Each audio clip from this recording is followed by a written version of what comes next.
listening to the Marketing in Yoga Pants podcast, a podcast in sisterhood for female entrepreneurs that serves up savvy, actionable marketing advice and interviews with creative business owners who are in the trenches, building their businesses as we speak. The Marketing in Yoga Pants community is for you, the girl on her couch, in her yoga pants, top knot tight, hunched over her MacBook, trying her hardest to get the word out about her business. So in the name of supporting each other while supporting ourselves, bringing community, sound marketing advice, coffee, chocolate, and wine together for you, yoga pants wearing business owner, in a world where followers mean nothing, but paying customers mean the world, join us on this week's podcast episode and in our private Facebook group where you'll meet your soul sisters and build your business in yoga pants.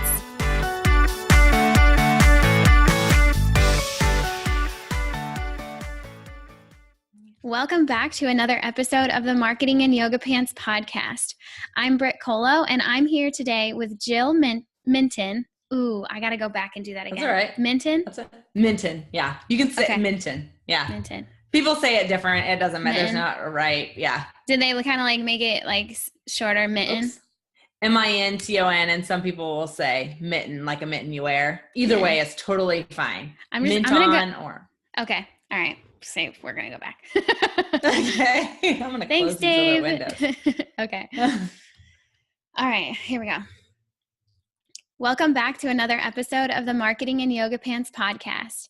I'm Brit and I'm here today with Jill Minton, founder of t.Loft and her newly launched business, Learning to Leap. Thank you so much for joining me today, Jill. Well, thank you, Brit. I'm excited to talk to you, and I love listening to everything you have going on as well. Oh, thank you. Okay, so Jill and I have just met on this call. So she asked to be on the podcast. I checked out what she was doing, and I loved everything of it. So here she is. So I'm pumped to get to chat with her today, get some insight into her business, her industry, her marketing strategy, and what makes it all tick. So Jill, are you ready to jump in? Yes, let's do it. Let's do this. Okay, so Jill, you've got a couple things going on. So first of all, tell me about how you earn your living and a little bit about these two businesses you run. Yeah. We started, t.Loft really starts back in 2013. We founded t.Loft. It came out of a health crisis in our family. Myself and members of my family were diagnosed with celiac disease. And so became crazy passionate, had always been into health and wellness and fitness, but became crazy passionate about it through that whole healing process. And I was an IT consultant before. So I worked for KPMG and Ernst & Young. And just as I went through the healing of changing our lifestyle and our diet and our nutrition, I was like, there just really is a void in this fast casual space for healthy, nutritious food, quick and easy and convenient. And so started dreaming of what something like that might look like, and put all the pieces and parts together and launched t.Loft Health Cafes in 2013. So we're here in the Kansas City area. We have almost 5 locations. Next month we'll open our 5th location.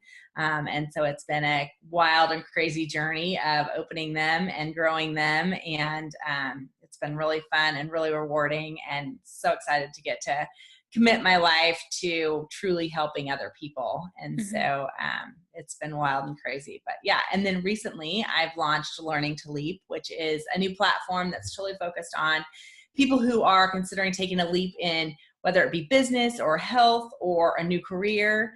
The whole platform is dedicated to supporting people and encouraging and providing education and support as people maybe take a leap or the leap of a lifetime. And so those are kind of the crazy big stuff that we've got going on right now. And it's how we make our living on a day-to-day.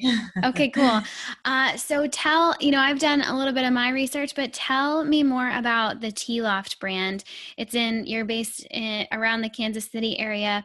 And, it's a really strong brand at first glance. So tell me about what you offer and the mission behind all of that.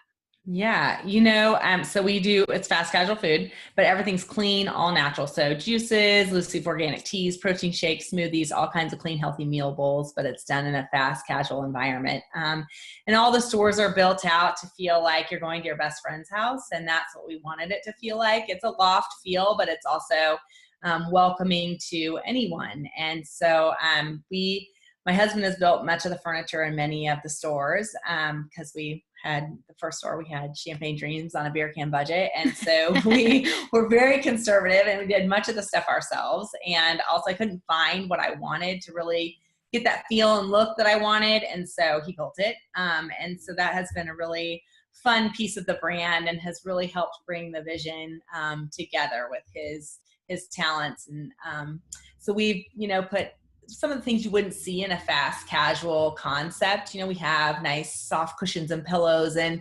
real wood tables and real wood benches. And so that's been a huge piece to what we do. But I really did want it to feel like you were coming to hang out with your friends and we're here to support and help you wherever you are in your health journey. So that was a big piece of building the brand. And then, the community just really has wrapped their arms around us and been so incredibly supportive. And we've gotten to do some really cool stuff. Right now we cater the Royals, the Kansas City Royals, when they're in town. We cater them and we cater the visiting teams. So we've gotten to do some really cool stuff with the brand as it's evolved and grown. So that's been our, the health community and the fitness community just really, we were integrated in it because we lived a healthy lifestyle, but they just really supported us from the beginning and believed in what we were doing. And we continued to share our mission. And the mission behind it was, we know that we make our best decisions when we truly make them on helping another person. And so I know we make the smartest decisions when we go back to how is this going to help? How is this going to help them? Is it truly going to help them? And making our decisions from there. And that's kind of been our guiding light as we've built the brand and built our product and everything around it. So awesome. Okay. So take me back and tell me the story. First, I want to know the story of, you gave us kind of a highlight reel of the story of how t.Loft started. Take me back and dig into that story a little bit, and then we'll talk about how this new platform came about as well. Yeah. So t.Loft first. Right. Got it. Yes. So, like I said, I was an IT consultant in corporate America and, found out it was extremely tired. I couldn't stay awake in a 5-minute car ride, and I knew I was in my 20s and I knew something was wrong. I'm like, there's something wrong. And so, kept going to doctor after doctor. And then finally, when I had the diagnosis and figured out what that was, did a ton of research on how can I heal, how can I get better? And it didn't happen overnight. I did cold turkey get off of gluten, but the healing process didn't happen overnight. I still feel like there's still healing being done, but just saw the power of nutrition. And so we decided to start testing and thinking about recipes and, the recipes we were using on our family and how we were feeling. And so decided, well, before we jump off the cliff, we want to take this to the farmers. We thought, let's take it to the local farmers market and see if anyone, is really interested in this in Kansas City. And so I was still working. And so we spent our weekends. I traveled, so I'd get in town on Friday. We had 2 little kids. Now they're 10 and 12, but then they were 3 and 5. So they were little, and I traveled. So we'd get into town. We'd spend all Friday night getting ready for the farmer's market. We basically set up a store every weekend at the farmer's market. We'd have to be there by 5 a.m. And Brandon had built me, he had built me furniture. I had planters and I had benches and I had a wood menu sign. So we basically set up a retail store, and it just kept getting more and more every weekend. And we basically set up a retail store at the farmer's market all summer. And, we say it's a summer from hell because we were staying up all Friday night. We were out in the market all during the day, and Kansas City summers, it's over 100 degrees. So you're out there all day. And then in the day we would just crash and burn. But through that summer, we built a really good following, and people were really standing behind what we were doing and really believing in what we were doing. And so we had the courage to say, okay, it's time. Let's do it. Let's find a space. Let's do this. And so we found a space and started building it out. And like I said, my husband did much of the work, and he maintained his career. But I left mine a week before opening, and it they got published in the newspaper that we were opening. And so we got bombarded that first day and got wiped out, which was such a blessing. And so we had to get ready for the next day, and there's lots of long hours and grind and continual grind. With restaurants, you're open 7 days a week. We're open from 6:30 in the morning till 9 at night. So it's a full grind, and there's always product moving around and people moving around. And so through that whole process, I also was building inside of me a passion to help people who were like me, who were in corporate America. They were thinking, I want to do something. I know I want to do something. I'm feeling called. I'm feeling this. It's like this, I know you could totally relate, this voice in you that's restless and it won't quiet. And it's like, I know I've got to do this. I know this is my purpose. And so through even building t.Loft, the other voice in me was like, I want to help people who were in the place I was, and I was scared and I was nervous and I wish I would have had a community of support and had someone to guide and help. And so that's where this whole new Learning to Leap venture has come from, is I wanted to help other people who are sitting in that place going, I'm feeling called to do this, but I'm scared and I'm showing up to work every day, but inside my soul is dying because I know I need to be doing something else. And so this whole Learning to Leap platform is that. It's education, it's support, it's let's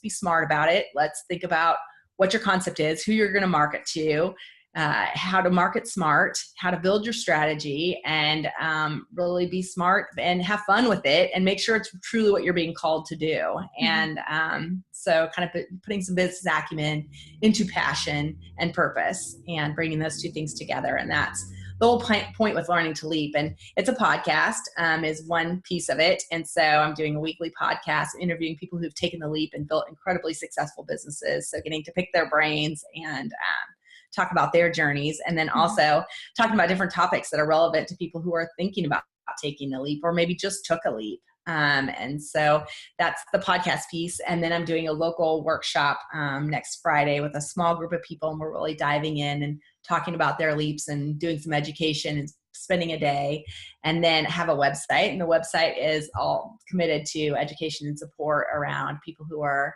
thinking about taking that leap. So like I said, back to that, I started t.Loft. We launched that 2013. Like I said, we have 5 locations here in Kansas City. We continue to grow and expand, and it's just been really, really that's incredible. Journey. There are so many pieces to that story where I get a little chill, just of like, wow, you left this huge, I'm sure, high paying job, and you had a 3 and a 5-year-old, for crying out loud. Like, 2 kids running around and just long hours. And that's just so inspiring. So I can't wait to keep going through this and figuring all of this out. It's awesome. So, thank you. So you mentioned that you started by going to the local farmers market and just testing and validating your idea. Yeah. Which, we talk about this all the time on the podcast and in so many conversations, my coaching clients, validation, like, let's get this validated before you jump off the cliff, right? It's the cheapest time to do it. Oh man, exactly. So that's super savvy. So take me back to that time and take me into some of the ins and outs of the strategy of setting up at the farmer's market and validating this idea. Because it's not just showing up. It sounds like you had a specific strategy going on. So tell me about that. Yeah. When I first started thinking about, okay, I want to do this. We downsized our life, and we had a big new house in the suburbs, and we drove really nice cars. And we said, if we're going to do this and we're truly going to go all in, like, we need to downsize our life. So we sold it all. We sold our big house. We sold our new vehicles, and we downsized our life and moved into a tiny little house and drove, used vehicles, and just said, okay, if this is a sacrifice, then for us to truly get to take a chance, then let's do it. It's worth it. Let's do it. What are we teaching our kids? We're teaching them that, go for it. If it's something you want to do, go for it. What do you have? You're here once. You're here on earth once. Right. Like, why not? And so we, there was some strategy behind that. We, drastically reduced our cost of living and really got smart about, okay, if this is our product and this is who we want to reach, who is our customer, and really profiling that customer and being like, these are the people we want to work with. These are the people we want to serve. And these are the people we want to help. And,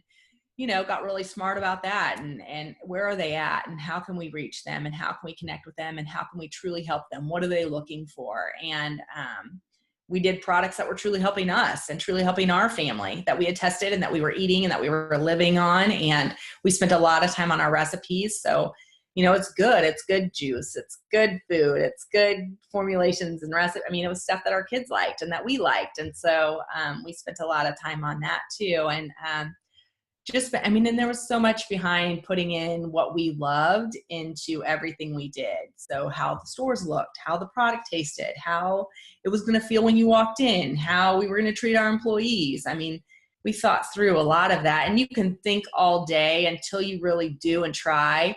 You don't know the answer to a lot of that. And so I always say, it's like kind of telling somebody how to be a parent before they've been a parent. Like, you can't until you've actually done it. And so it was like, set up at the farmer's market, really learn how to run and how to make food and how to serve food and how to, how to serve a customer. And so that's where we really got to practice in a very cheap and affordable way, was to sit up there. And it didn't happen overnight. I mean, the first time at the market, people were like, what are you serving? What is this? They didn't know who we were or what we did. And so we sampled and talked to everybody and provided all the vendors, drinks so they could see what we were. And so it just kept building over all of that. And then, we worked, like I said, we worked with the local fitness studios and local races and said, this is what we are, this is what we're doing. And so everyone really received us. So, and I think putting our true heart and soul and our mission behind what we were doing was why people connected with us. It was authentic. It was genuine. It was, and I remember telling my husband when we were thinking about doing it all, I'm like, I would rather live in a box than do nothing. And, he kept going back to that when we were formulating everything. And so I think it just kept us really genuine about what we were doing and what we were serving. And, our name was on it. So, I mean, our name was behind everything we were doing. And so we just wanted to make sure it was good. Awesome. Okay. Yeah. And so then you got to a point where you said, okay, I'm leaving my job and we are opening up an actual place. And I'm sure you knew the research that these things don't usually work. Right. Yes. So, like, what the heck are we doing? Yeah. What in the world? And so you're putting together this physical space, your first store. What did you do to get the word out about you opening this store? What allowed you to go ahead and do that and make it a success and not have closed within a year like most? Yeah. Right. Yeah. Yeah. I mean, I had looked at the stats of restaurants and their success rate and new business success rate, and the odds were completely stacked against us. But I knew that if we were willing to get out there and do what we needed to do to let people know what we were doing, that we could hopefully reach. And, I was like, we can, if we need to, let's just listen to our customer. If we need to change what we're doing, we need to provide something different. Let's be adaptable and let's do it, And so, really, I think the farmer's market, we garnered a following on that. We had Facebook. I mean, and back 2013, it was like, I said beginning of the summer, I was told the story, if we have 300 followers on Facebook, we might stand a chance. Like, that was truly the way it was then. And by the end of the summer, we had 1,000, which was totally, I remember reaching that and being, texting my sister and being like, oh my God, and so that was a huge piece to it. And the media had learned about us at the farmer's market. And so they, like I said, they had published in the paper that we were opening this location. And so that brought in some, and then, we got out there in the community and we went to a lot of events and we partnered with where our customer was and we listened. We don't look the same as what we did in the beginning. I mean, our product is a lot different than it was when we first started. I mean, we've always started with juices and we have these protein balls that are really popular, but we've changed we've broadened our food menu and we just kind of listened to what people wanted and things that were helping us. And so I think the main moral of the story, the big thing that I think really helped us get off on the right foot and continue to grow and expand was we weren't stuck behind our counter. Like I spent a lot of time behind the counter, and yes, I was a key person behind the counter, but I also got out and went to the customer, and let them know what we were doing. Mm-hmm. So that was, I think, a huge piece we didn't spend a ton on advertising. We really did it person to person. Wow, And got that's out in really the cool. community. Mm-hmm. And So, that speaks to a lot of what we, talk about here. mm-hmm. So, okay. And now you are about to open your 5th place. So what are you doing now? You've been in business for 4 years now. Mm-hmm. What are you doing now to attract new and or just continue attracting your loyal and keeping your loyal fan base? What are you doing? Yeah. Yeah. This new store that we're opening we're partnering with a local fitness studio, and that's something new that we haven't done. Like, so we're inside of their space, which is a new concept for us. But, the community, we've got such a great following. I mean, we continue to try to be innovative in our product, and we try to continue to get better at what we do. So we try to offer new things. We try to be quicker, better, faster. We're always evaluating our ingredients, and if there's anything better out there, if there's something new out there that makes sense, that really could help people. And so I think innovation is really key for us right now. We've reached a lot of the market. I won't say we've reached all of it. I mean, there's always new places to be. But I think we keep showing up at the right places where our customer is, and we continue to attract people who are attracted to us. It gets a lot easier, I think, when you get bigger and people know your brand and are familiar with your brand. But I think the key thing for us is to stay innovative and continue to keep in mind how we can be helpful. I really, really hope that all of the listeners right now are recognizing the pattern, whether you've done it or not. From the very first question I asked, it started with, what do people need? And I keep asking questions, and your answer is always like, well, what do they need though? Like, we know that we have something of value because our own family struggled with this and it's helping them, but you just keep going back to like, but what do they need? We're not going to get so stubborn that we think we have all the answers. We're going to provide, we're going to serve. And there you go, you guys. I mean, listeners, I hope you've picked up on this, because it's just glaring at me, and it's inspiring. It's encouraging. It's kind of a reset. It's easy to get kind of back in your head, right? Like about, does this even make sense? Is this the right path? So many questions, but it seems like you guys have been so intentional about grounding yourself in what those people, your customers, really need. And I can't imagine any better way to do it. Awesome. Yeah. Just fist pumping to that. I'm just excited about it. I'm fist pumping you back. Yeah. I know. Well, to live a life of service. I mean, that's really, I think that's what we're put here to do. And we're put here to help one another and go back to, just serving one another. And I think that people will receive you if that's your purpose. Absolutely. So I don't usually ask this question, but I wonder. Go for it. I wonder, was there ever a time from when you started where you or maybe your husband felt like, ooh, this might not actually work? Or have you been on like a trajectory of like, no, this is working? Yeah.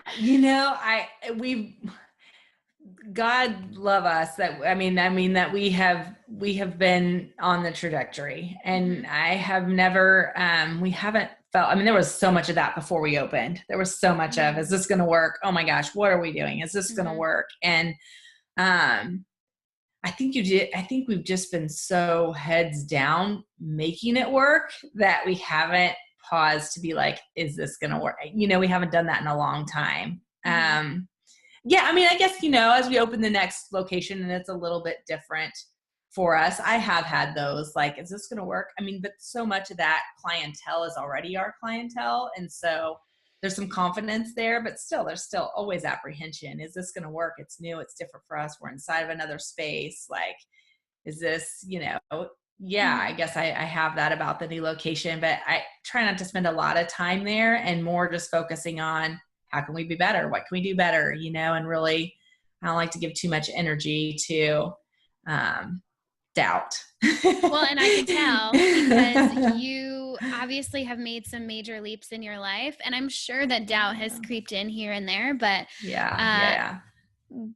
I'm just again encouraged to hear that, like, yeah, I mean, there's reason to maybe doubt it, but we've got our heads down and we're doing it. So, and I bet you bring a really good energy to your Learning to Leap platform because of that perspective. Well, thank you. I do like to bring practical experience and my own.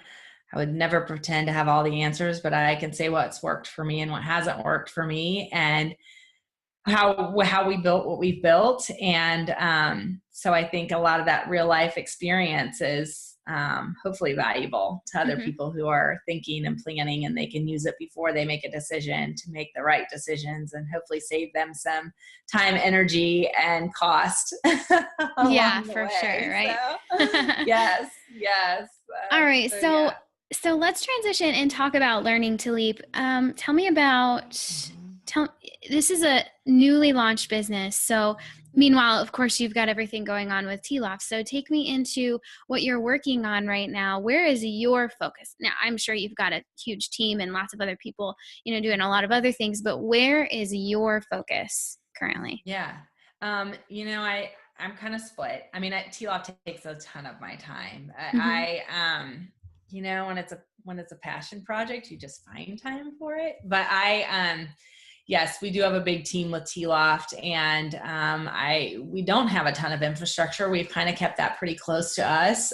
We've got some really great managers running the stores, and I have all the faith in the world in them to continue to do their job, and I let them do their job. And so that is a huge piece of what's running and making t.Loft continue to be successful.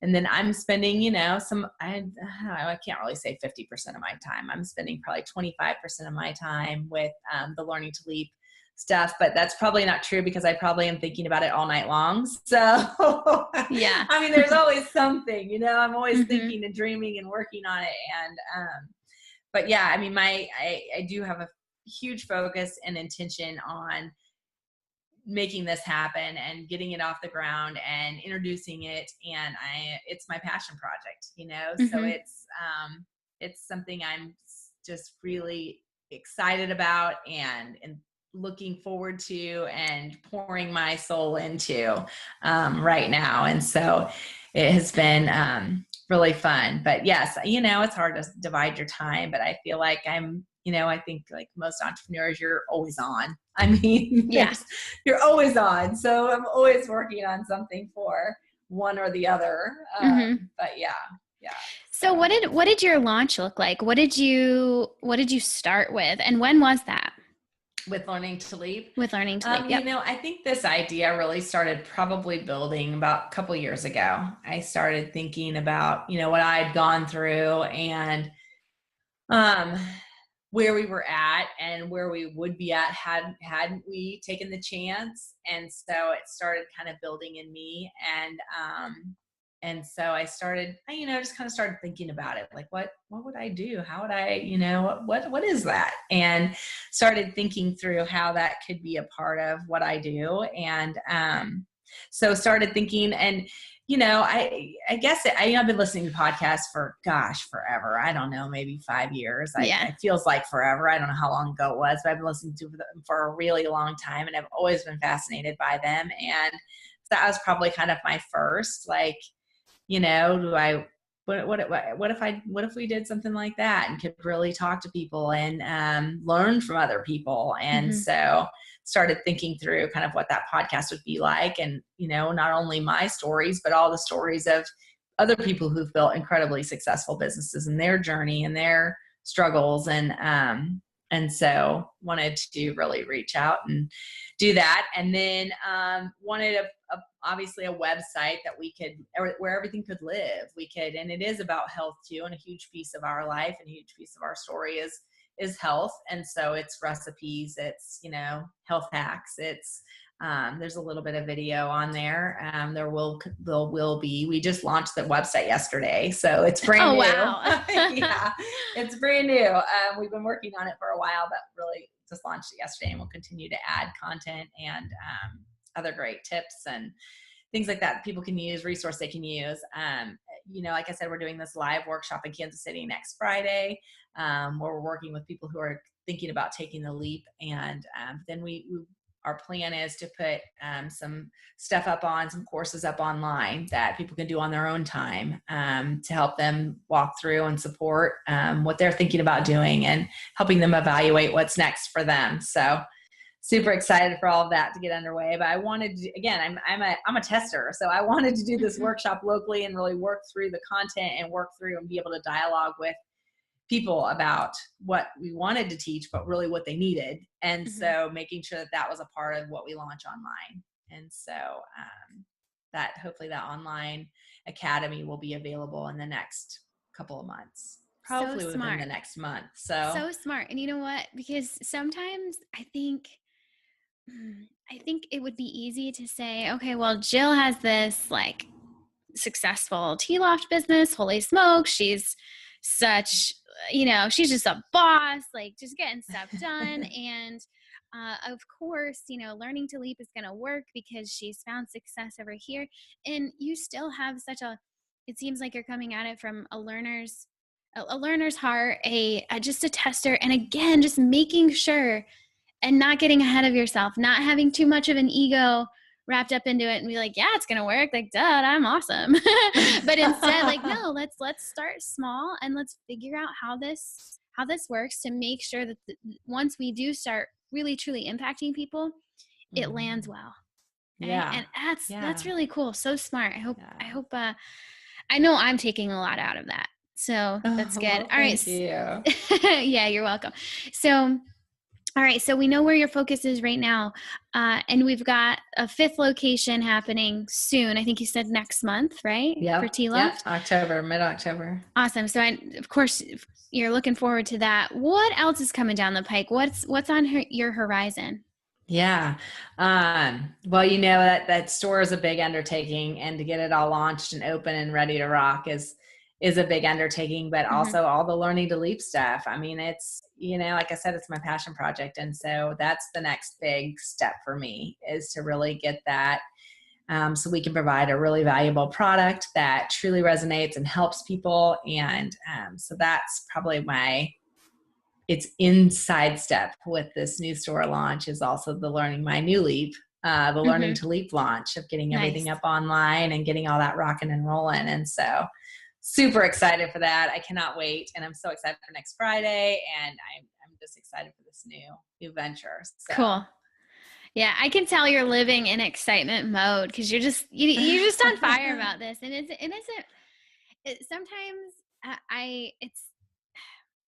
it an interesting moment to look back and think about, okay, if I would have just not done this. Yeah. And maybe you're still an IT consultant. Maybe you're not. I don't know. Isn't it such a weird place to take your mind? It is a weird place. I am thankful every day that I made this decision. Me too. Me too on my end as well. Okay, that's awesome. All right, so let's lighten things up after that big, huge question. Some quick, easy questions here, okay? So favorite place you've ever traveled to? I love going new places, but we went to Hawaii on our honeymoon. We loved that. I studied in Italy when I was in college, and gosh, Europe was just really cool and fun. And someday I want to take Brandon, my husband, back there. And I loved traveling on Europe. There was something different around every corner. So cool. I would say that's probably my favorite. Nice. Your favorite way to learn? Do you listen? Do you read? What does that look like? I do it all. I love to learn. It's probably to a fault, but I listen. I mean, I sleep with my earphones in. I shouldn't even say that because it's not healthy, but I sleep with my podcast on replay.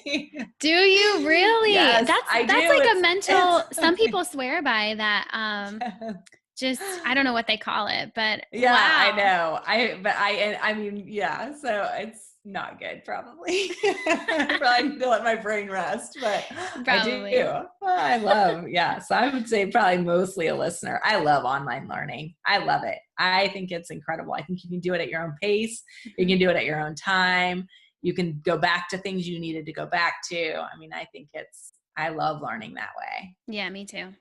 And you can reach people that aren't in your area, that have new ideas and new concepts and new experiences, and they aren't just in your little bubble that you live in. There are people from all over. And I think it's just a really, really incredible thing that's coming out.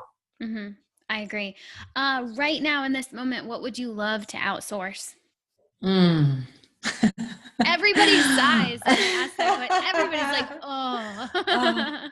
I just want an assistant that's with me 24/7 that can do everything I can do. Like, that can take care of my kids when I need to take care of my kids, that can clean my house when I need to clean my house, that can go to the store when they need to go to the store, that knows how to design, that knows how to, I mean, I would outsource. I would love a person that's really versatile, and I can outsource anything at the given time that I need to. All the 50 jobs, 50,000 jobs. So that leads me to a question sometimes I ask is, where do you find your flow in your work? Like, where do you feel like Jill really thrives? What are you doing? Yeah. I am in my office and I'm alone, and it's probably really early in the morning or really late at night or in the afternoon when the house is quiet, and I can just think and strategize and create, and I have a project that I'm excited about. Like, I have some project that I'm driven and excited about, and I can sit with myself and just really grind on it. I have the same experience. So it must be quite, if that's really where you thrive, I would go as far as to say it must be quite a push sometimes to be surrounded by people, right? And like have a business where people are coming into your business every day and not getting to be in your office or having quiet time. So, I mean, just kudos for pushing yourself into that. And I mean, I think it's so important to step outside of it, because it is easy to be in it all the time. And I do love that. I mean, I love that. I love the busy. I love the people. I love the hustle of a restaurant, but it's really important to step outside and just think and come up with a plan and make sure you're still on target and make sure it's still working for your life. And, just going back and forcing that to happen, because it's critical to your business. It's critical to your own health and wellness. It's critical to life, and it's just making sure you're going on the right trajectory. So I think it's important to protect it. Yeah, for sure. Okay. One last question we have to end with. Looking back, what advice would you give to yourself when you were first starting t.Loft? That girl on her couch, hunched over her MacBook, trying to figure this out. What would you say to her? Yeah. I would say just keep going and have faith. Cause just have faith. It's, at the end of the day, you're not in control anyway. So just have faith and just let it ride. However it's going to ride. If it's going to be a big life lesson, take the lesson. If it's going to be a huge life success, then ride it, be humble, and enjoy it. Ooh, I love it. Very well said. I like it. Okay. Before we go, could you please tell the listeners where they can find you online? Yeah. So my website, JillMinton.me. So JillMinton.me, or on the podcast, which is Learning to Leap, or on Instagram, it's Jill_Minton. So JILL_MINTON. And you can find t.Loft at TLOFT.net. Or we're on Instagram as T_LOFT, or come to Kansas City and check us out. Woo, that's awesome. Okay. And we'll link to all of that in the show notes. Awesome. And in all of the things. And if I ever do get to the Kansas City area, I'll be hitting you up, because I'd love to have you. All the pictures of your food and what you got going on, it just looks so inviting and totally my vibe. So awesome. Okay. You heard her, girls. Go check her out, send her some love, and hop into our private Facebook group to hear even more from Jill over the next few days.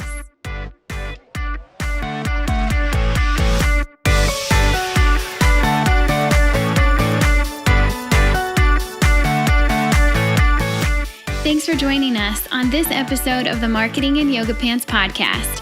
Keep the conversation going by visiting marketingin.yogapants.com/Facebook, where you'll get to join that private Facebook group I've been talking so much about. There, you'll get to chat with our podcast guests, yeah, they're in there too, and all of the other brilliant creative business owners. We're connecting, we're meeting our soul sisters, and we're building our businesses, all while in yoga pants. So come hang out with us. Again, visit marketingin.yogapants.com/Facebook to get in. And one more thing. If you dig this podcast, would you be awesome and share it with someone? This entire Marketing in Yoga Pants movement is nothing without its community. So please share. And if you're really feeling the love right now, jump into iTunes. You're probably already there if you're listening to this right now. And leave us a rating and review. The more of those we rack up, the more the podcast will be found by ladies like you, and the stronger this community becomes. This episode was edited and produced by the Podcast Engineers. They're pretty great, so go find them at podcastengineers.com. This episode was also brought to you by my online marketing agency, Jam Marketing Group, and you can find us at jammarketinggroup.co. That's all for now. Thanks for listening, and I'll catch you back here next week on the Marketing in Yoga Pants podcast. Love ya. Bye.